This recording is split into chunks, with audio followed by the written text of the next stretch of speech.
What is up, everyone? It is Mr. Angry Crusader again, and today I bring you some Hardpoint gameplay, and this has got to be one of my many beastly gameplays. I'm here rolling I was about to say USMC, the MSMC with suppressor and fast mag, and I must say that is the most beautiful combination. I'd like to thank Wicked Shrapnel for making that video because I followed practically what he recommended in that video. And the perks I'm using, I love Scavenger, and Ghost and Flak Jacket, best combination ever. Dexterity and Tactical Mask, that is unbelievable. This is the most beautiful combination, one of the most beautiful combinations that I've ever seen.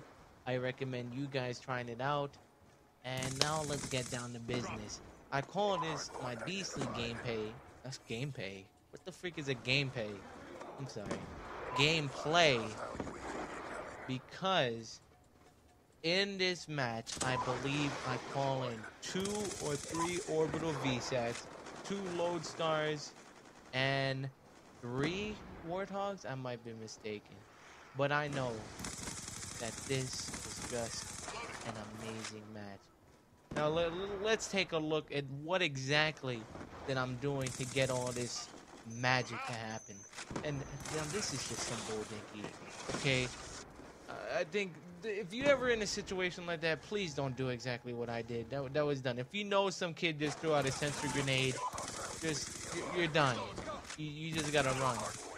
Because in that whole situation there, I was screwed. There was nothing I could do. But anyway, let's study and analyze what exactly that I'm doing in this gameplay. You can see that I'm just following the hard points, and the whole objective of hardpoint is you really just gotta stay close. If you know where the hardpoint's gonna be at, just go to it and stay close to the hardpoint. That's what really gets your score streaks up. And there's an easy trick that you do if you want to just get the score. You try to be the first one to capture. That gives you 200 points, and then you could do a risky approach, and that risky approach could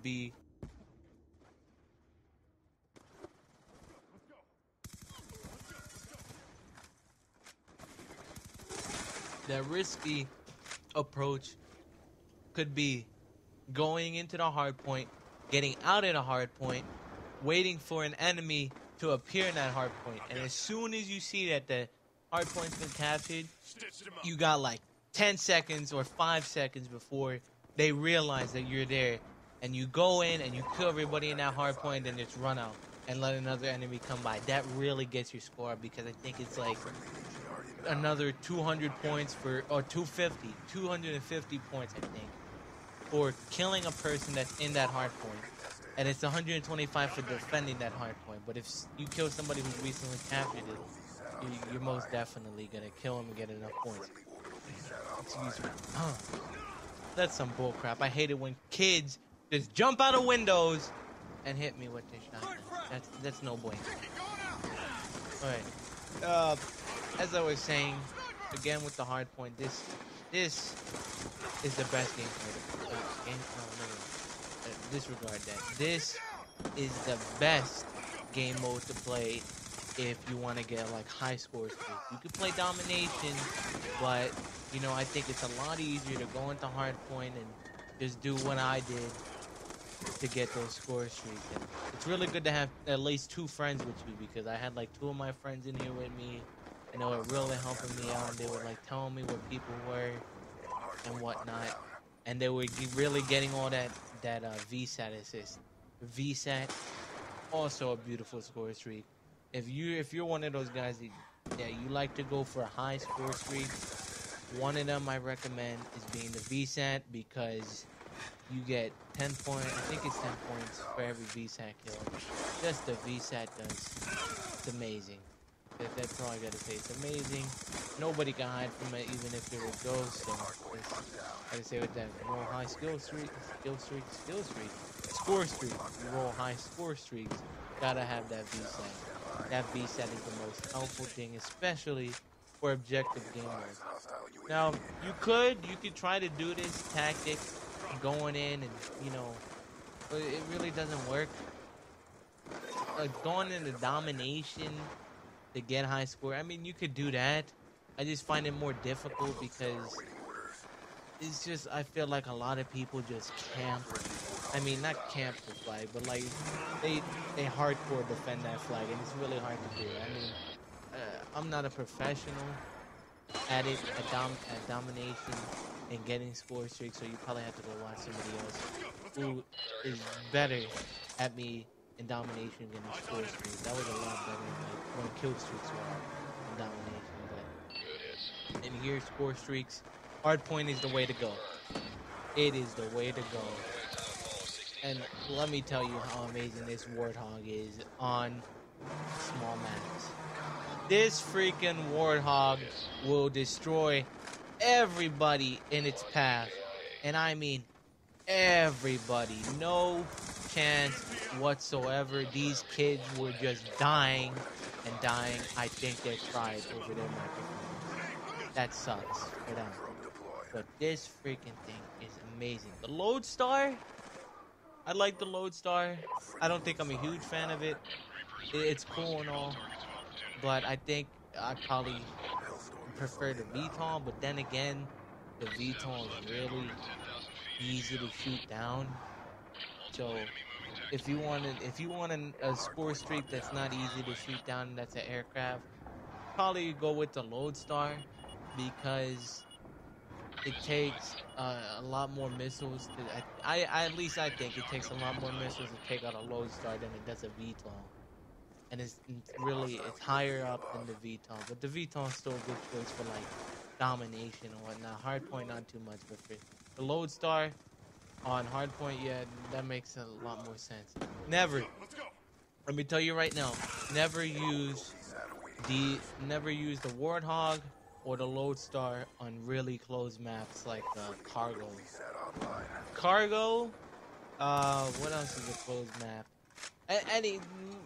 I'm trying to think of a closed map, but mostly any map that has a lot of buildings. This boat, Hijack, does not have a lot of buildings. It only has like one or two, and then the underground. But hardly people go on the underground, and you can really catch people at this point easily as soon as you kill them. So that's good. And the Warthog, that Warthog will destroy them before anybody can go and run and hide. Because those missiles, I swear, they're like homing missiles. They will go and kill them. But alright, so we confirmed Hardpoint is the way to go for score streaks. Domination is also another way to go for score streaks, but I think it takes a lot more. Then again, this would have been shorter if I was using Hardline, but I didn't feel like using Hardline this time. But in domination, using Hardline, you could probably get these score streaks. Not that hard. You also have to take into account which sides of the map that you're defending. Like right now, you see that I keep walking back and forth. I know my teammates are spawning on this side, so this is good for me to hide and call in my Lodestar. But the moment they're all dead, I know the enemy team is going to spawn directly behind me, and that gives me a chance to go and wreck face on that team because they don't know where I'm going to be coming from because I'm moving back and forth. They are having a real difficult time. They are having a real difficult time attacking me. Picking up weapons is Q2, but not necessarily if you have scavenger on. But since I rolled so many perks, I have no lethals or any tacticals. And that guy, oh my gosh, that guy. I swear, in the kill cam, that guy just kept shooting me to make sure I was dead. I think my voice is cracked. To make sure I was dead. Because I think I was killing that guy the whole time in that game, and I think he was pissed at it at me. But, yeah, so, like I was saying, Scavenger's a good perk. As you can see, I was rolling a combat knife too. So that means I don't really have a secondary. So you really gonna, if you want to roll the same class like this, you're gonna have to sacrifice a secondary, a tactical, and a lethal. But to tell you the truth, that it's a really good sacrifice. Because if you got scavengers, you know, it's all good in the hood. So thank you guys for watching. Comment, like, and subscribe.